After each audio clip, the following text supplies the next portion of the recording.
grow up? So I grew up in Sturgis, South Dakota. Sturgis, South Dakota? Yeah, being a bigger guy growing up.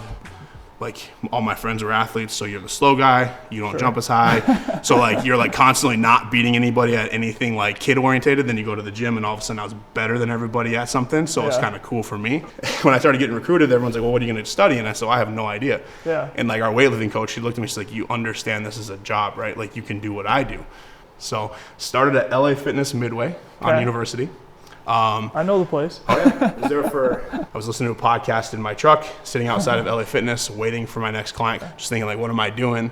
And I think I came home, kind of mentioned it to my girlfriend, now wife, and the next day I put my 2 weeks notice in and was basically done. Yeah. And went all in after that, and so February 2015, so coming up on 10 years this February.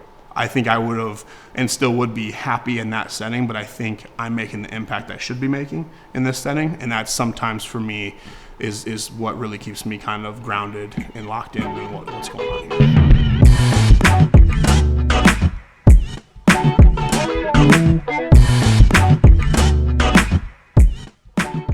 We're a small company with lots of experience. We've been around for a lot of years. People can trust us. They know we're going to do the job right.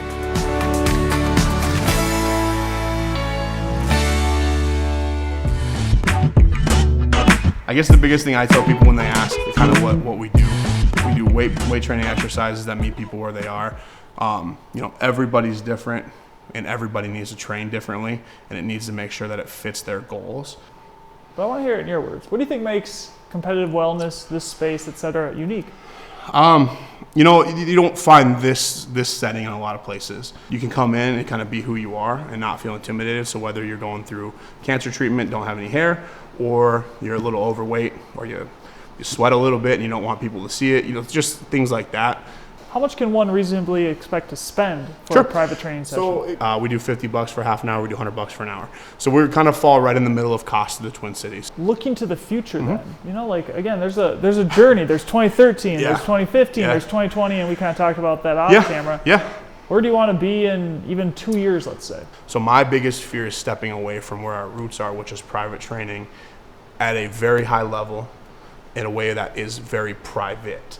So if we go to 5,000 square feet and I've got 10 trainers on the floor, that's 20 people. That's a lot different. So how do you set that space up to make it still have this feel? And that's kind of where we juggle with it, right? Trying to figure out what that looks like. So making sure people understand, like, it's just not coming in and lifting weights. We're coming in and we're training specific to the person. Everything is tailored. Everything is specific to that human. Absolutely. Making sure that's our brand. Are we doing like a normal handshake? All right.